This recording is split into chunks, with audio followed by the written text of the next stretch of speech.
Welcome to Have Toga Will Travel, a podcast exploring the Mediterranean world, ancient and modern, through the eyes of two former classics professors.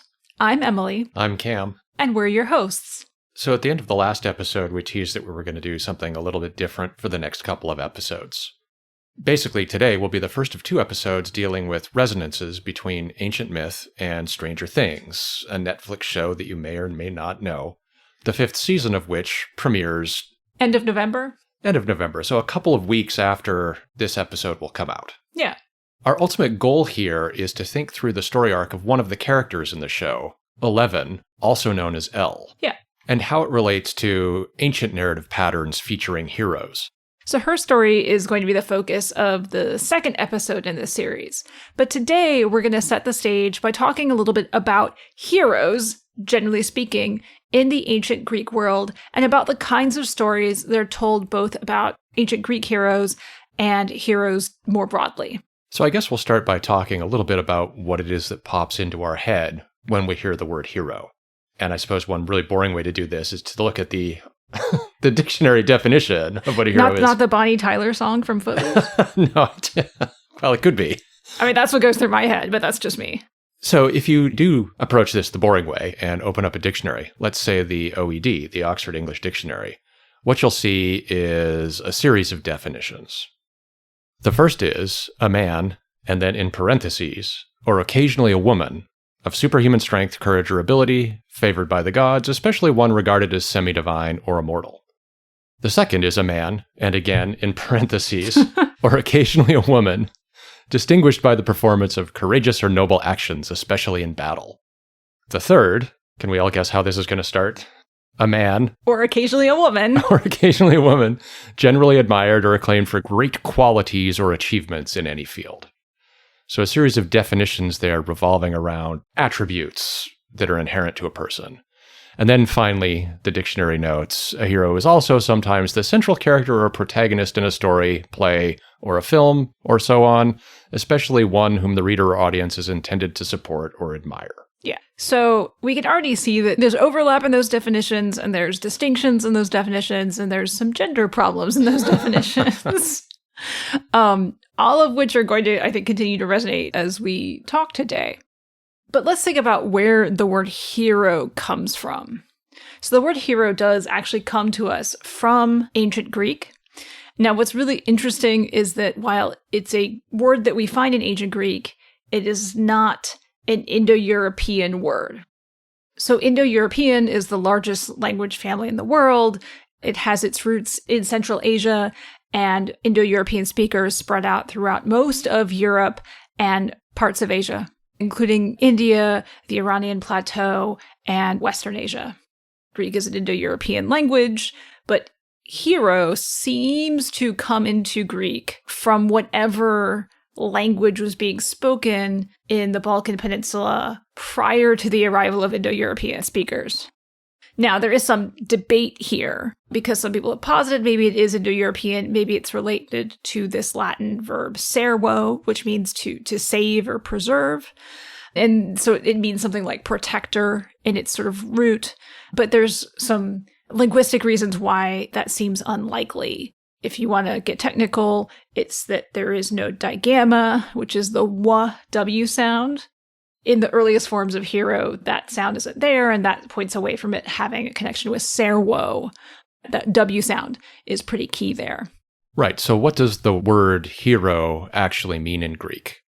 Like modern definitions, it's pretty complicated because it can mean a number of different things depending on the context. So first of all, in some of our earliest literature, it seems to mean something like lord or leader. And here we're thinking of how the word is used in the Homeric epics, the Iliad and the Odyssey, which we think, although this is not a universally agreed upon position, probably date to the early or mid 7th century BC. In these texts, hero gets used of male aristocratic figures, people like Agamemnon, Achilles, and so on, but also people who are not warriors in that sense. So it gets used of the healer Machaon, the bard Demodocus, and Odysseus' own son Telemachus, who at the start of the Odyssey anyway is a young man who hasn't accomplished anything yet, heroic or otherwise. So we can talk about Homeric heroes, and that's a definition that actually has some sense, but it's still a pretty broad category that is somewhat different from what we might think when we have hero in our mind. It's something more like leader than anything else. The second definition we get is something like demigods. And even this definition is going to get a little tricky. So Hesiod, who's writing in the mid to late 7th century, talks about the ages of the world. And one of the things he talks about is the quote-unquote age of heroes, which he situates between the age of bronze and the age of iron, which is our current age. And when he describes the age of heroes, he says that this age is also called the age of hemitheoi, which literally means half-god, what we might call a demigod. Now, the problem is that when we think demigod, we think someone who has like a divine parent and a human parent. But that's not quite what Hesiod seems to mean here, because he goes on to then say that this race of heroes, the age of heroes, is killed entirely at Troy during the Trojan War and at Thebes during the Battle of Seven against Thebes. By doing so, he's including lots of people who don't have divine parentage. So, for example, none of the people fighting at Thebes had divine parents. Or, some of them, maybe there's a couple arguments, but most of them did not. People like Theseus, Jason of Jason and the Argonauts, and as well, most of the Argonauts don't have divine parentage. They all get included here. But then also there's fighters at Troy as well. Most of them don't have divine parents. Agamemnon, Menelaus, Diomedes, Odysseus, all of that. So in some ways, what Hesiod means here by hemitheos might actually be closer to the term isotheos, which means something like equal to the gods, rather than demigod. Or at the very least, hemitheos is ambiguous. It could mean demigod, it could just mean someone who is like the gods.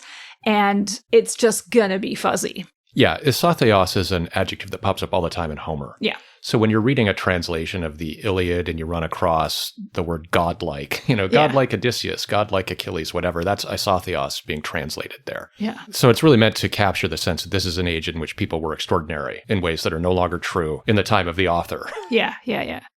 Finally, the other way hero gets used in ancient Greek is to describe dead human beings to whom some kind of divine honor or cult were paid. This is basically an amped up version of ancestor cults. It's different in that it's not concerned primarily with tracing blood relationships through generations from dead people, but rather it's concerned with identifying dead people who still have some kind of effective presence or the ability to influence the world, particularly as far as the fortunes of a given political community are concerned. Yeah. And the real difference between hero cult and ancestor cult is that hero cult is a civic action and not a familial action. And when we say cult, we don't mean like, oh, it's a cult. We just mean the means of offering worship to some sort of entity, right? It's a very broad term, so don't read too much into the use of the word cult here. And hero cults as a phenomenon are fairly widespread and common in the Greek world.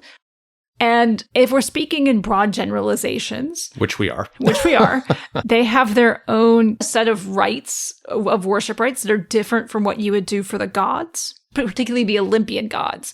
It will have some points of commonalities with worship of chthonic gods.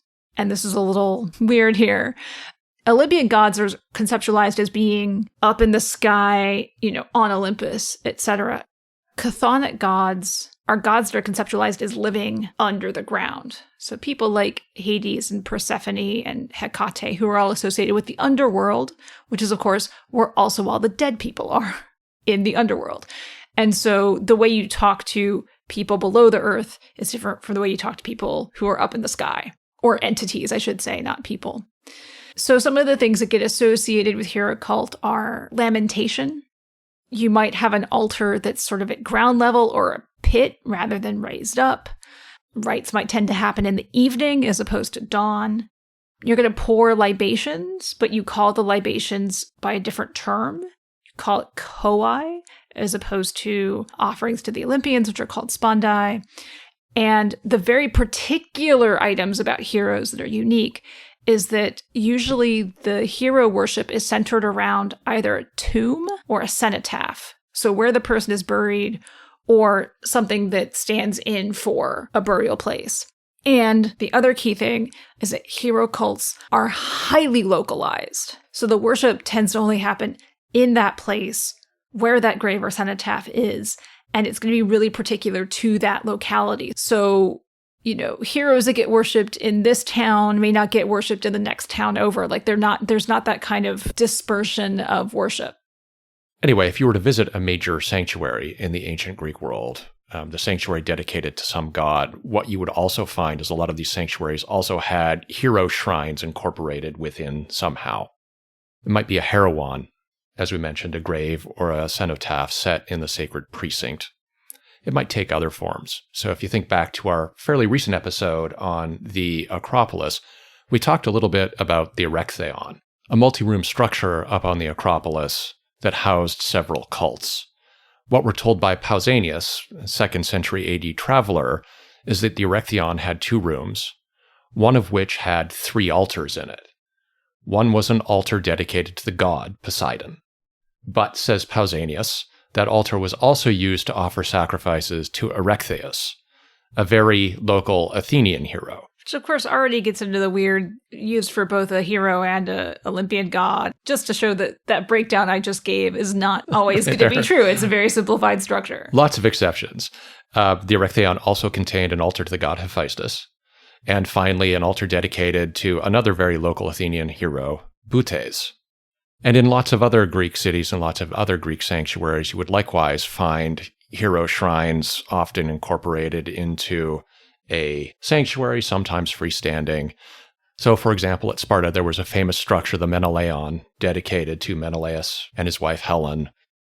In Argos, there was a hero shrine dedicated to Agamemnon. Yeah, at Olympia, there's a hero shrine to Pelops. At the sanctuary of Artemis, near ancient Aulis, modern Avlida, there's also a hero shrine to Iphigenia, so on and so forth. And sometimes, we can identify hero shrines on the ground and we just have no idea whom was honored there. Yeah, that's where the term heroon, which basically just means of the heroes, gets thrown in, right? We have a shrine.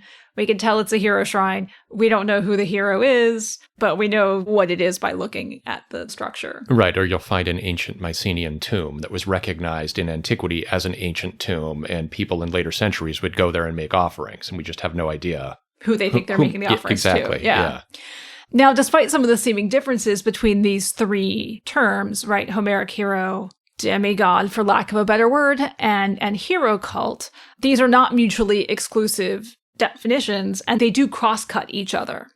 So, for example, you can be all 3 of these things. And the prime example here is Achilles, right, who is the Homeric hero. He also fought at Troy. He is a demigod in that he does have a divine parent, and he also does receive hero cult in a couple places.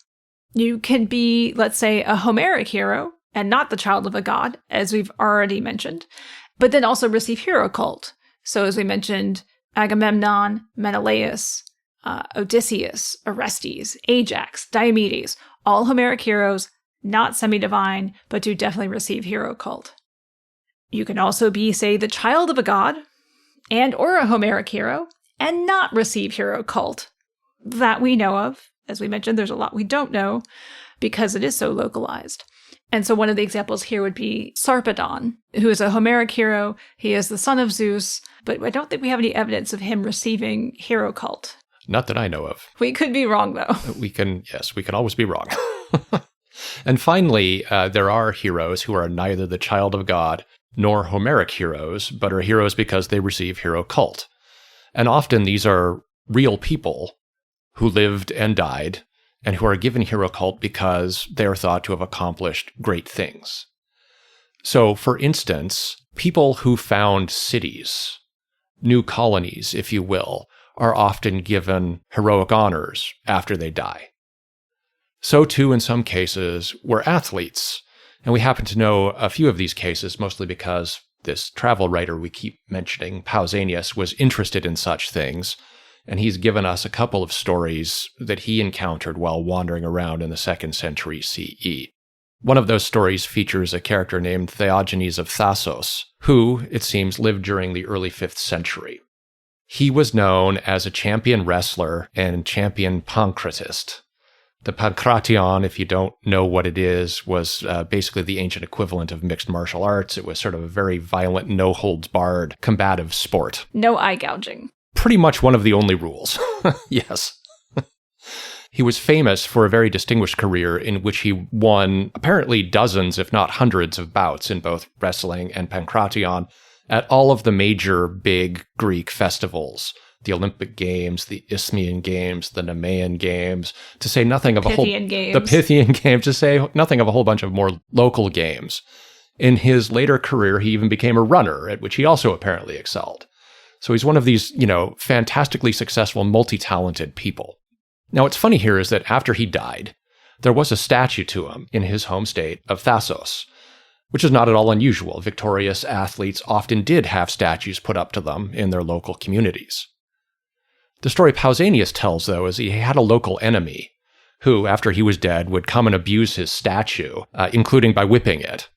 And this carried on for a little while until finally the statue fell over and crushed him to death. And so the story goes, the Thasians, decided to punish the statue, as it were, by just dumping it into the sea. Well and good. Well, not long after this, Thasos starts to suffer from a famine. And no matter what the Thasians do, they can't figure out what's going on. So they send envoys off to Delphi to ask the oracle of Apollo there what's going on. And the answer they get is, this will all work itself out if you bring your exiles back home. The Thasians interpret this to mean, okay, we have to recall people who have been exiled for various crimes, which they do. Famine doesn't let up. So they send to Delphi again, and they say, we did what you told us, what's going on? And the oracle says, well, you forgot Theagenes. So that leads to some hilarity as they try to find the statue, which is now at the bottom of the ocean. They find it, they dredge it, they put it back up, famine lifts. And from then on, according to Pausanias, Theagenes is worshipped as a hero. There's clearly, his achievements were such that he continues to exercise power locally after he's gone. Yeah, so this is what we mean by people who still have effective presence in the world after they're dead, right? Like that they are attributing now the lifting of this famine to the help or influence of Theagenes, who's now been appeased or satisfied. And presumably part of the reason the famine started was because he was unhappy with them. And so you have to keep the dead happy for you as the living to succeed when they have that kind of power. Yeah, there's another interesting example, again, features an athlete. But this is an example that sort of, I guess, points to some of the ambiguities of the word hero. Like hero for the Greeks was often, but not necessarily somebody to be emulated or admired. It could just be somebody who clearly accomplished great things, terrible things, but great, to borrow the line from Harry Potter about Voldemort. Yes. So the example I'm thinking of is an example of another guy, Kleomedes of Astypalaia, a little island off in the Dodecanese, who was probably a contemporary of our friend Theagenes. Like Theagenes, Kleomedes was a pancratist, right? He fought in the pankration. And we're told he went to compete at Olympia and accidentally killed his opponent. This was a no-no in the pankration. Yeah, you lose if you kill your opponent. Yes, automatic disqualification. And this is what happened to Kleomedes. And according to the story, he was so angry about what had happened that he kind of went a little crazy. He went back home to Astypalaia, where he took out his anger on a school building and sort of toppled it, which I suppose would have been fine, except that it was full of school children at the time, a bunch of whom were crushed. So the locals immediately kind of get together a posse and go after Kleomedes, who sensibly runs away, hides himself in a temple of Athena, and climbs into a chest and pulls the lid shut. The sort of mob after him breaks into the temple, searches everywhere, figures he must be in the chest. So they fight with it for a while, finally pop the lid open, and there's no Kleomedes anywhere to be found. This, to put it lightly, is a weird situation. So they send the oracle at Delphi to sort of figure out, what is going on here? What does all this mean? And the answer they get back is that clearly Kleomedes is something more than, strictly speaking, mortal, and he should be appeased as a hero. And so this is an example of somebody receiving hero cult because, as you said, he has a lot of power, even if he's not necessarily somebody whom anyone would want to emulate. Yeah. And so one of the, I think, underlying threads we can pull out from these definitions of heroes is a connection between the hero and death, right? You have the association of warfare, the sort of straddling the mortal-immortal boundaries somehow, or literally worship after death. It is even easy to see how this term hemitheoi could slip between humans who are born half divine and then humans who get treated with divine honors of a sort after they're dead, right? That's a sort of form of like half divinity. And so it's a little messy. But this connection with death, I think, actually becomes really key to understanding heroes.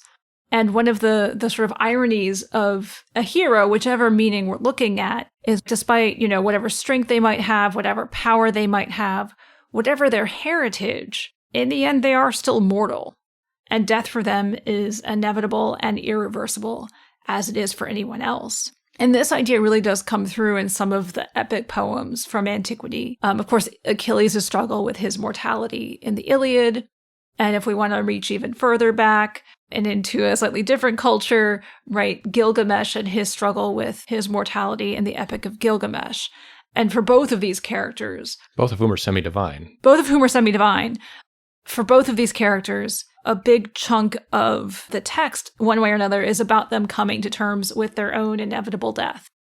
Now, there are two big exceptions in Greek myth, and those exceptions are Herakles and Asklepios. And they, although conceptually on some level heroes, straddle that gulf between hero and god in kind of a weird way. Yeah. They're both humans who do die, but somehow are able to transcend death. And they do so by becoming immortal. And this is weird, right? Because otherwise, generally speaking, in Greek thinking, the wall between hero and god is impermeable. Heroes do not normally become gods. Heroes don't become gods. Except for these two. And gods are not heroes. There's a distinct difference here. But both Herakles and Asklepios, mortals with divine fathers, die and then manage to do exactly this, to transcend death and to become divine in some way. Asklepios is the harder one for us to wrap our brains around. Well, maybe he's not. He's murkier. He's murkier, for sure. Right. The sources have plenty to say about what he accomplished in life. He was an amazingly talented physician. Yeah, he manages to actually bring people back from the dead as a physician. Yes. He is Apollo's son, right? Yes, so that skill with medicine is, I guess, somewhat hereditary. But he's so good at medicine, he's so good at bringing people back from the dead that this invites some divine wrath. Yeah, he's violated the natural order. Yeah, so Zeus strikes him down with a thunderbolt, basically. He then goes on to become a god in some way, although precisely how and why this happens is not... Yeah, the sources don't really say anything about that. So we're left to sort of flail around and say, what's going on? What makes it even more weird is that as a god, he is often conceptualized as living on Earth in the form of a snake, or several snakes, I guess, that reside in temples dedicated to Asklepios around the Greek world, even though in other senses his temples look a lot like regular temples that house cult statues and so on. Yeah. Now, Herakles, on the other hand, is the figure here. He really is the hero turned god par excellence.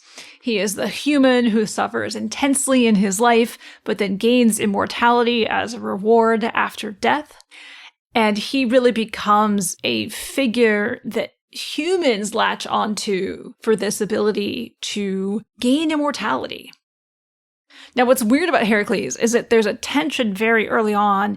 Is he a god? Is he mortal? What exactly is he? And we can see that this is actually being worked out pretty early on in the Odyssey. In the Odyssey, Odysseus sort of-ish journeys to the underworld, and he sees Herakles in the underworld, using his bow, being a hunter. But at the same time, as he's talking about seeing Herakles, He then goes on to say that the Herakles he's seeing is actually a phantom, or like what's a good word there? A ghost? I wanted to use the word shade, but we're already dealing with underworld figures anyway. So it's like a phantom or like a ghost. A phantom of a shade. Phantom of a shade. Because, Herakles himself is actually up with the gods on Olympus. So we can already see in the Odyssey there's a tension of like he is both a dead mortal and a divine immortal with the gods. So, yeah, working out this, is he mortal? Is he divine? He's sort of doing both. What's going on? Is there from some of our earliest literature, Hesiod, who's writing, let's say a generation or two later, Herakles is both the mortal son of Zeus who goes around and kills all the monsters, but then is rewarded in the afterlife with being brought up to Olympus. And then we also get stories from later sources like Herodotus, where basically he posits that there are like two different beings called Herakles, and one is a god and one is a mortal. So one is worshipped as a god, one is worshipped as a hero, but they're not actually even the same person. So he's really trying to himself wrap his head around this kind of dual nature and find a way to explain it. Yeah, it's really interesting that he could be worshipped in some places as a hero. Yeah. And in other places as a god. Yeah. Yeah. Even in the 5th century, the precise nature of Herakles still hadn't been fully worked out. Yeah. Really, I think a lot of what's going on is that Herakles is just kind of a messy figure because he gets conceptualized as both a mortal who dies as a hero, but then a mortal who also becomes a god. So broadly speaking, despite all of the oddities we've discussed, we can see two main types of heroes in the ancient Greek world. First, you've got sort of the isotheos or hemetheos or chosen one hero, right? A person born with extraordinary qualities, usually people who are conceptualized as living way back in the heroic past. Two, you've got somebody who's thrust into extraordinary circumstances or who accomplishes something great and is given some kind of heroic status or worship in recognition of that fact. And what's interesting here is that these categories, these ways of thinking about what a hero was in antiquity, overlap with the ways people tell stories about heroes in a more general sense, ways that are captured often under the label the hero's journey. So what is the hero's journey? You might have heard this term before. This is really something that gets coined in modern scholarship, and the real touchstone name here is Joseph Campbell. And Campbell's goal in describing the hero's journey is to articulate what he calls the monomyth, which is what he sees as the common template underlying all stories that are told across cultures, period, full stop. And he centers them around this sort of figure called the hero. And beyond just Campbell, right, the scholarship around heroes and heroes' journeys, etc., that has developed grows out of both folklore studies and psychology. And in particular here, the psychologist Carl Jung on archetypes. And part of what they're trying to do is to understand why we tell stories in the way that we do. Now, the hero's journey has like 3 basic elements or phases to it: the departure, the initiation, and the return. So the departure is the hero leaving the ordinary world. Then the initiation is the trials and tasks and the gaining of the reward that are part of the hero's struggles. And then finally, the return is coming back to the ordinary world with the reward having been transformed by this journey. Now, as you might guess, this idea that there may be a common archetype to stories about heroes has animated a lot of discussion, a lot of scholarship, and as a result, there are a bunch of different takes, a bunch of different models. There's a lot of variety here. There are 2, though, that are particularly worth singling out. We've already named Joseph Campbell, who really has popularized the idea of the hero's journey. In the book he wrote, in which he explored this, The Hero with 1,000 Faces, was famously used as a reference by George Lucas when he was writing the script for Star Wars. And it is loosely an everyman's version of the hero's journey, It involves a protagonist, a hero, who goes off and has these grand adventures, but has to reintegrate into society in some new way at the end of the journey. Other scholars have emphasized slightly different kinds of models. And here the name worth mentioning most is David Adams Leeming, who, in a work called Mythology, lays out a version of this model that emphasizes the chosen one variation. This is a style of story that focuses on heroes who aren't normal people. They have some kind of a miraculous conception. And the point of these kinds of stories is to emphasize people's search for a savior, for, a hero or a leader who is somehow unsullied, untarnished by all that squidgy human stuff.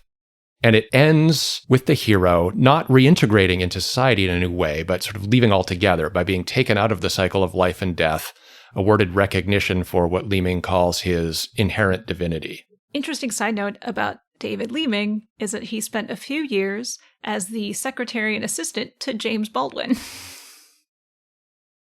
Now, we're gonna take a little digression here. There are some gender problems, particularly in... I'm shocked. I know. Particularly in Campbell's scholarship.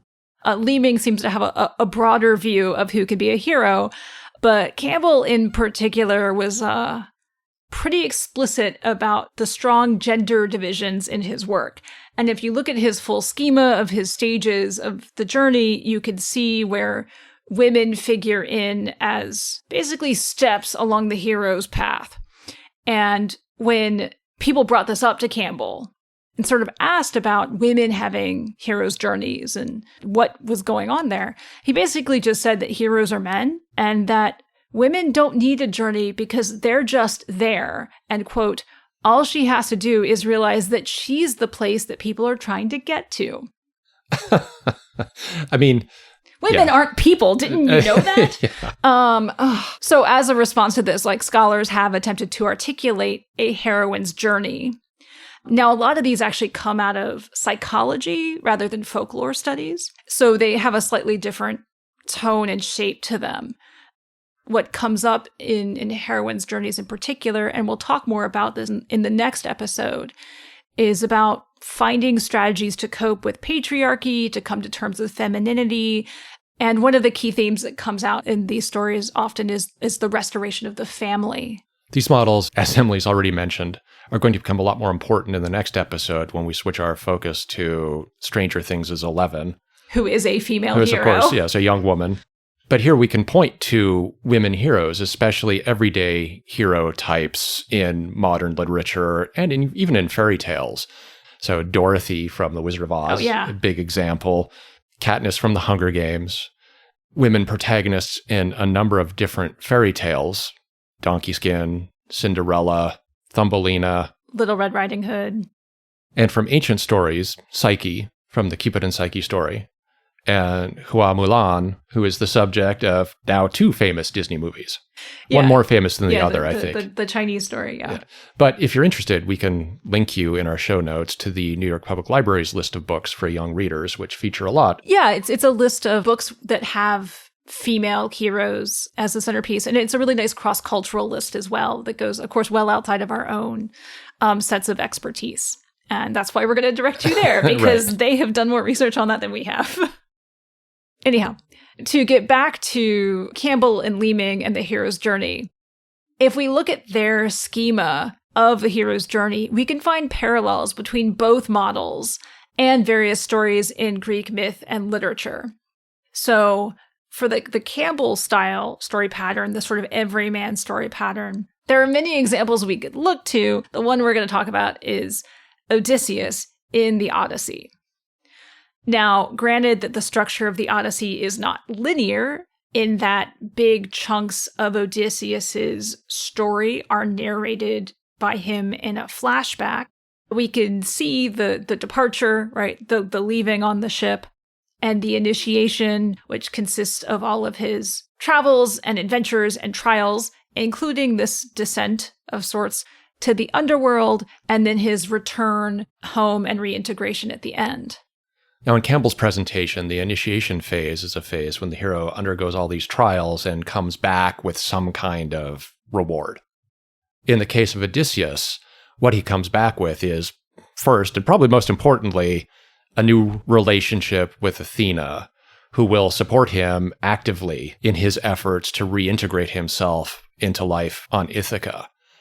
He also comes back with a bunch of knowledge of what's exactly going on in Ithaca, which he picks up by talking to various people shades in the underworld. And then finally, of course, he comes back with really tangible rewards in the form of fabulous wealth, which he picks up as guest gifts from the Phaeacians, to whom he narrates the stories of his adventure. The return portion is a very literal chunk of the Odyssey, basically the second half of the poem. Most of the poem, even. Yes, the part we talked about in great detail when we gave our own take on the Pasolini film starring Ralph Fiennes and Juliette Binoche. Ironically named The Return, which we reviewed in a little bit of detail a few episodes ago. Yeah, third episode. And in this portion of the poem, Odysseus really is concerned with reclaiming his place in Ithaca after a fairly lengthy series of adventures that have kept him away from home for many, many years.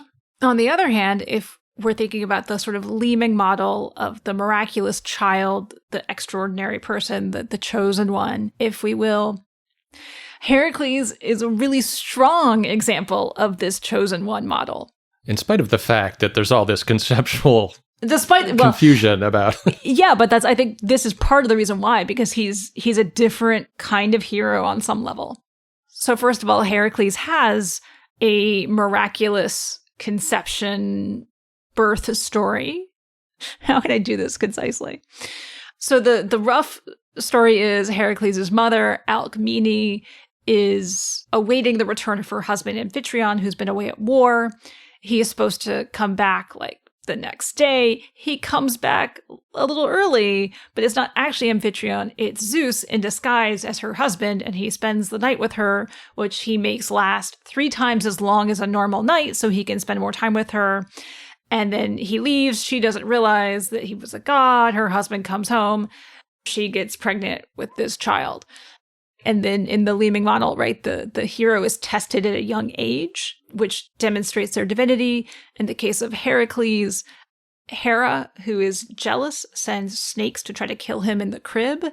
And Herakles, baby Herakles, manages to strangle them with his bare hands and kill them, which leads to some really cute artwork of chubby baby, like, killing 2 snakes joyously. As a young man, he also demonstrates having superhuman strength. For example, he kills his music teacher, Linus, because he gets upset with him and hits him over the head with a lyre and hits him so hard it kills him. And then, of course, as an adult, he's going to go on to complete a series of labors that demand superhuman skill, right? This is when he's at the peak of his powers. So things like killing the Hydra, capturing the man-eating horses of Diomedes. There are many. There are 12 canonically, but that's 12 canonically, but more than 12. How that canonical 12 happens is a whole different story. But nonetheless, they are tasks that are set for him because they are conceptualized as things that a person couldn't do. Yeah, and one of those involves a literal descent into the underworld, a katabasis, which will become an important concept, I think, when we're talking about 11 in the next episode. Yeah. Right, in this particular story, Herakles is tasked to go down into the underworld and to basically abduct Cerberus, the 3-headed dog who basically guards the underworld, and bring him back. And this is a story which, among other things, can be read as a metaphorical conquering of death, since Herakles descends to the underworld and comes back alive. Yeah, and of course, lots of heroes have a katabasis, right? It is this metaphorical overcoming of death, even if in the end they still die like everyone else does. Like Odysseus does, like after Odysseus, his descent into the underworld, yeah. And this is where Herakles ends up being different, right? Is that his overcoming of death in the end is not just metaphorical. Right. And I guess we need to talk about that now, because that's where this is building.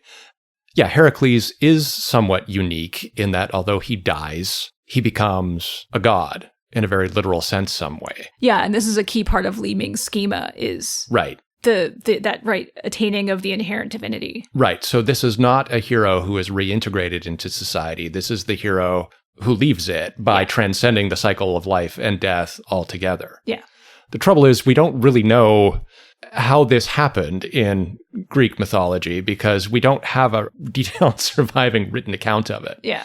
All we can say is that this is an idea that was probably present sometime in the 7th century, definitely by the 6th century, when it starts showing up in artwork. You get vase paintings and things like this of Heracles in the company of the Olympian gods. I mean, you can make the argument that Heracles is never really integrated into society. Right, yeah. But that's also Leeming's model. Yeah. These people they never belonged here to begin with. Right, and so their heroic journey becomes sort of, figuring out where their place is. And it turns out that their place is not with the rest of us because they're something more than human. Yeah.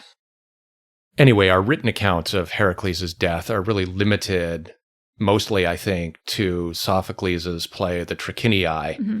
And there, the plot essentially revolves around the fear of Heracles' wife, Deianira, that she is about to be supplanted by a new woman, Iole, whom Heracles has just captured after sacking a city. To get her. And in order to deal with this, Deianira uses a potion which she believes to be a love charm, but which is in fact a poison. And she soaks a cloak for Heracles in it, thinking that when he puts it on, he'll basically fall madly in love with her and forget all about Iole. But what actually happens is he puts it on and it basically starts eating away at him. Doesn't quite kill him, but it drives him into such a frenzy of pain that he asks to be burned to death. And there Sophocles' play ends. So we don't really know what happens after that. Yeah. And scholars have argued, should we see his apotheosis as, happening after the end of the play? Should we not? Because Sophocles makes no reference to it one way or the other. And this is things that scholars argue about. And of course, there's no answer. Right. And it's clear that people remained puzzled by what exactly happened, like Herodotus. Yeah. But part of what makes Heracles popular around the Mediterranean, not just in the Greek world, is the fact that he is a human that not just has this metaphorical overcoming of death, but actually somehow manages to gain immortality.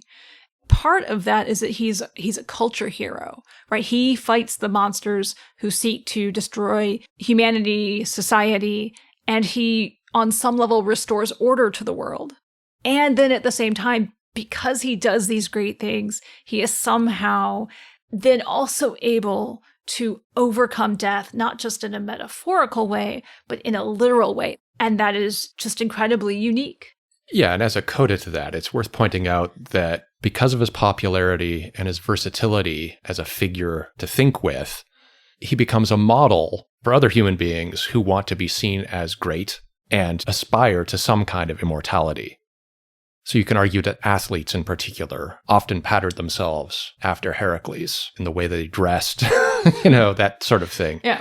But the most famous example is undoubtedly Alexander the Great, who had an incredibly complicated relationship with Heracles. Alexander, at some point, started to see himself increasingly as a hero in the model of Heracles. There was a famous oracle Alexander received in Egypt at the temple of Ammon, a god whom the Greeks associated with Zeus. And what we're told is that the priests greeted Alexander as the son of the god when he entered the temple. So Alexander gets it into his head that he, like Heracles, is the son of Zeus. And, what's interesting here is that he's accomplishing really great things, right? He is in the process of toppling the greatest empire that had yet existed in the world. And as a result, Alexander really did make the case that he, like Heracles, could perhaps anticipate some kind of, at the very least, heroization, but more likely deification at the end of his life. He too was going to have an apotheosis. He too. And you also get stories about he had some sort of miraculous conception. Yes. Things like that start coming up, right? It's implied in the stories about his birth, yeah. Yeah, he really does glom on to that model, right? That I'm the chosen one. Yeah, and he becomes somebody living out sort of the Leeming model of the hero's journey. So that's all we're going to really talk about today. But in the next episode, as we mentioned, we're going to think through the story of 11 from Stranger Things against the background of these different ways of thinking about heroes and what it means to be a hero.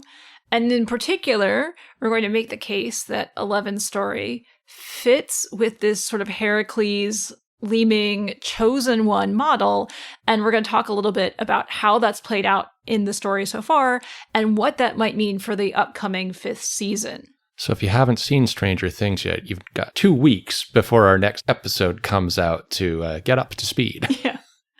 And before we wrap up today, we are about to leave to go do our second attempt at the Athens Marathon in a few days. So keep an eye out on our Instagram feed. We're going to try to maybe do some Instagram live videos on the marathon day, which is November 9th, or maybe some of the places around Athens we might see, or Rome. We're going to take a little stop in Rome. So just keep an eye out. We might try to do a couple little videos while we're out and about and traveling. Yeah, I don't know if I want to commit myself to live video, but we'll definitely post some pictures. Yeah. We'll see. We'll see how it goes. So that's all for today. I've been Emily. I'm Cam. And this has been Have Toga Will Travel. Like and subscribe wherever you get your favorite podcasts. And you can follow us at havetogawilltravel.com or on all the socials. And if you have any questions or topics for us to cover, please reach out to us and let us know. And if you like this episode, tell a friend about us. Thanks for listening, everybody.